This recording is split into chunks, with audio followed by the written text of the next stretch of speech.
Hello students, how are you. आशा करता हूँ आप सभी स्वस्थ होंगे अपने अपने घरों में। आज मैं आप लोगों को कुछ रहस्य की बातों को बतलाने जा रहा हूँ। प्राय ऐसा देखने को होता है कि बहुत सारे विद्यार्थी बहुत सारे इंग्लिश के कोचिंग को ज्वाइन करने के पश्चात भी इंग्लिश बोलना और ठीक से लिखना नहीं सीख पाते हैं। आखिर ऐसा क्यों होता है? Why it is so? Let me explain it very clearly to you.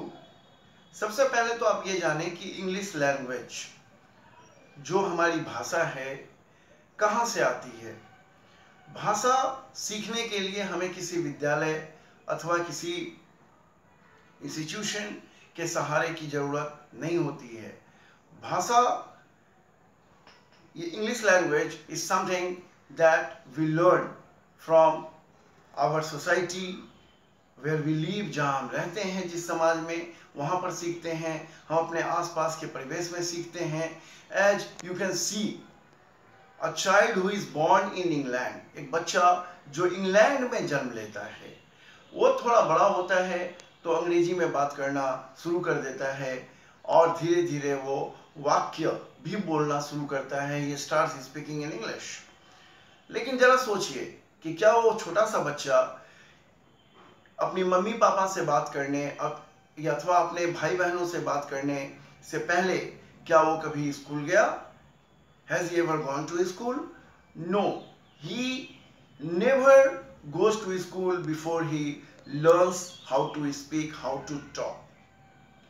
तो जब वो बात करता है तो अपने बातचीत के क्रम में वो बहुत सारे ऐसे वाक्यों को इस्तेमाल करता है जो उसने खुद से सीखा, अपने मम्मी पापा को बोलते सुना, अपने भाई बहनों को बोलते सुना, अपने मित्रों को बोलते सुना, तो वो भी सीख गया।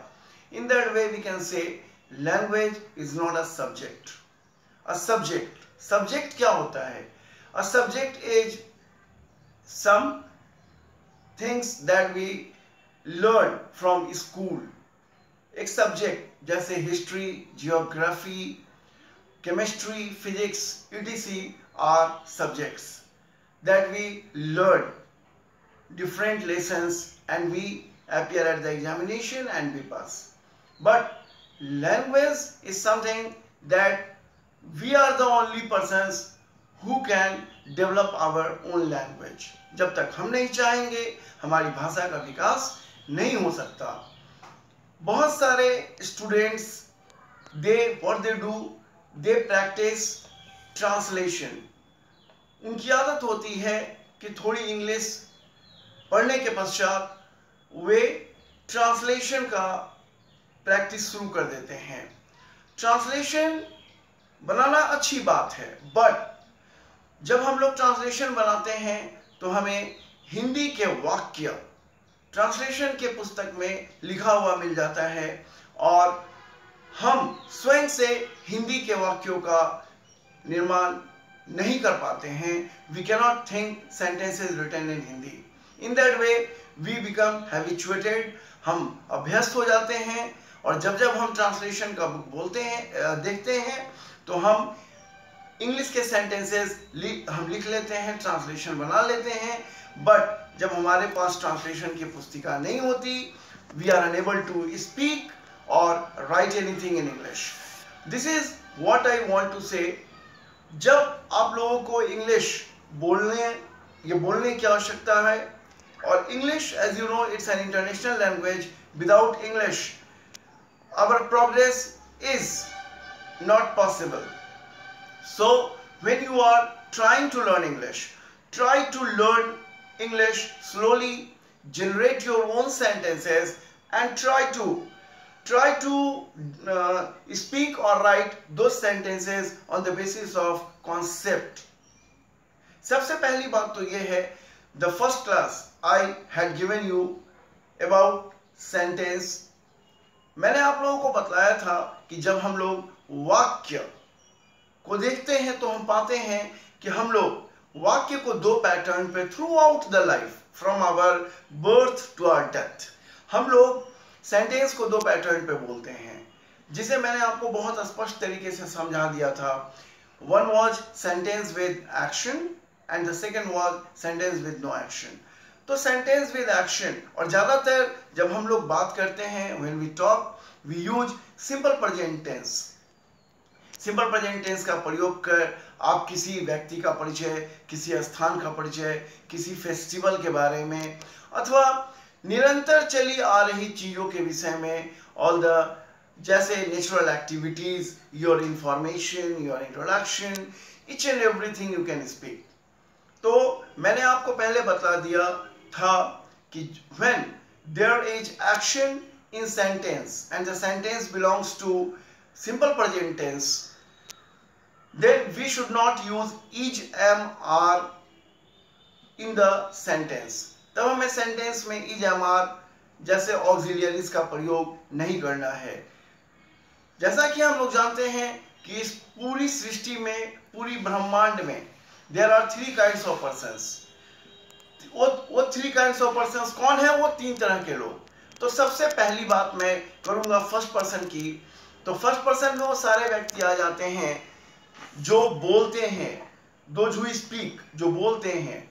तो फर्स्ट पर्सन को हम लोगों ने दो श्रेणी में बांटा, सिंगुलर एंड प्लूरल. तो singular and plural, singular first person का होता है आई एंड प्लूरल होता है वी. तो आई, जब मैं कुछ बोलता हूं तो मैं अपने लिए आई का प्रयोग करता हूं, और जब एक से ज्यादा, दो अथवा तीन व्यक्ति आपस में बोलते हैं तो वे लोग हम लोग अथवा हम का प्रयोग करते हैं, आई और वी का प्रयोग करते हैं. तो आई फर्स्ट पर्सन का singular number, we first person का प्लूरल नंबर, और इसके साथ हम मुख्यतः क्रिया का हम लोग क्रिया के प्रथम रूप का प्रयोग करते हैं. We use the first form of verb in action and we don't use is, am, are, was, were. In the second person all the listeners, सारे सुनने वाले लोग होते हैं, और इसमें सिंगुलर और प्लूरल दोनों यू ही होता है. यू का मतलब तुम, आप, और यू का मतलब तुम लोग, आप लोग इत्यादि होते हैं. इसके साथ भी हम लोग क्रिया के प्रथम रूप का प्रयोग करते हैं. बात करते हैं थर्ड पर्सन की. तो थर्ड पर्सन में वैसे सारे लोग होते हैं जिनके विषय में हम लोग बात करते हैं, we talk something about, so they belong to third person. तो थर्ड पर्सन का दो श्रेणी होता है, ही, सी, इट. एक नाम कोई भी या कोई भी एक अकेला व्यक्ति अथवा वस्तु जिसके विषय में हम बात करते हैं, वो थर्ड पर्सन का सिंगुलर नंबर होता है. और इसके साथ हम क्रिया के पांचवें रूप का प्रयोग करते हैं जिसमें एस और एस लगा होता है, तथा थर्ड पर्सन का प्लूरल नंबर दे, और सारे वैसे नाउन जो प्लूरल होते हैं, जो बहुवचन में होते हैं, वो थर्ड पर्सन के प्लूरल नंबर में आते हैं. I am giving you some example. जैसे मैं थर्ड पर्सन के सिंगुलर नंबर की बात करूंगा, जैसे वह बाजार जाता है. तो याद रखेंगे इस वाक्य में एक्शन है, इस वाक्य में जो करता वह है, वो बाजार जाने का काम करता है. तो मैंने, और ये वाक्य सिंपल प्रेजेंट टेंस का है, तो ये ऐसे वाक्य में मैं इज, एम, आर का प्रयोग नहीं करूंगा. तो ही गोज टू मार्केट.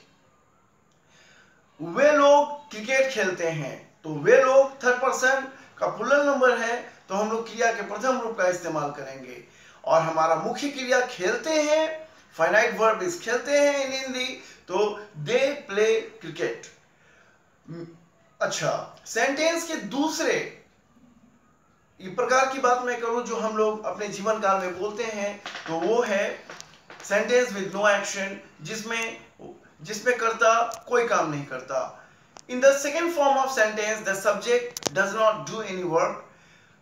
तो मैं बात करता हूं, जैसे दरभंगा एक बड़ा शहर है, तो मैं बोलूंगा Darbhanga is a big town.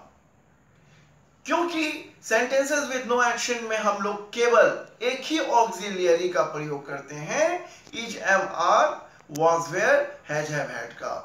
इसके अतिरिक्त तो और हम लोग कुछ भी नो एक्शन में प्रयोग नहीं करते हैं. जैसे मेरे पास एक गाय है, तो मैं कह सकता हूं इसमें भी कोई काम मैं नहीं कर रहा हूं, मैं अपने पोजीशन की बात कर रहा हूं. तो मैं कह सकता हूं आई हैव अ काउ. या मेरे पिताजी एक शिक्षक हैं, तो my father is a teacher. तो आपने देखा कि सेंटेंसेस विद नो एक्शन में हम लोग auxiliary is am are was were has have had में से किसी एक का प्रयोग ही किया जो कर्ता के तुरंत बाद लगता है और हम सेंटेंस हम लोग बना सकते हैं। इन that way you can speak. इस पद्धति का इस्तेमाल कर आप लोग बहुत सारे ऐसी चीजें जैसे जो निरंतर चले आ रहे हैं फेस्टिवल्स हैं, नेचुरल फेनोमेनन है।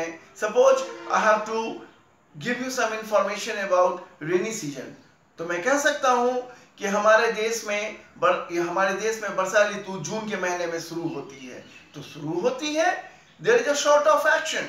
तो हम लोग कह सकते हैं the rainy season starts in the month of June in our country।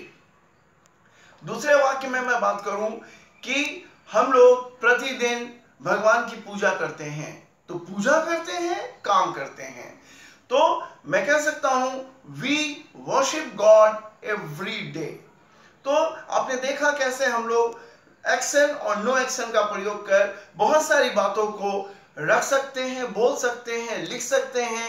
Eight first you should start, पहले स्टार्ट तो कीजिए, then you will learn each and everything very clearly. So at last I want to say one thing. अंत में मैं एक बात कहना चाहता हूं। अ स्पीकर, मतलब मेरे कहने का तात्पर्य ये होता है कि जो एक स्पीकर होता है, जो एक बोलने वाला होता है, वो एक अच्छा लेखक बन सकता है। सो I can say a speaker can be a good writer, क्योंकि एक स्पीकर, एक बोलने वाला जब भी कुछ बोलता है तो अपने मन में बातों को सोचकर वो बोलता है, चाहे वो हिंदी में बोले या इंग्लिश में या किसी दूसरी भाषा में बोले, वो एक अच्छा राइटर बन सकता है। But a writer can not be a good speaker, because speaker बनने के लिए हमारे अंदर की भावना होनी चाहिए। To be a speaker, if we want to be a good speaker in English, we must try to practice sentences। तो अंत में मैं ये कहना चाहता हूं, आप निरंतर एक्शन और नो एक्शन के तर्ज पे अंग्रेजी बोलने का, लिखने का प्रैक्टिस करते रहें तथा मेरे दिए गए सारे वीडियोस को फिर से एक बार देखें और सीखने की कोशिश करें, क्योंकि हमारे पास सिर्फ we have got only one life and we have to learn efficiently।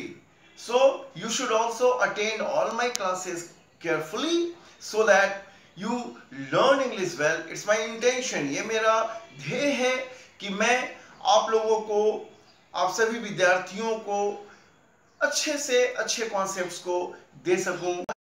तो अंत में मैं ये कहना चाहता हूं, आप निरंतर एक्शन और नो एक्शन के तर्ज पे अंग्रेजी बोलने का, लिखने का प्रैक्टिस करते रहें तथा मेरे दिए गए सारे वीडियोस को फिर से एक बार देखें और सीखने की कोशिश करें, क्योंकि हमारे पास सिर्फ we have got only one life and we have to learn efficiently।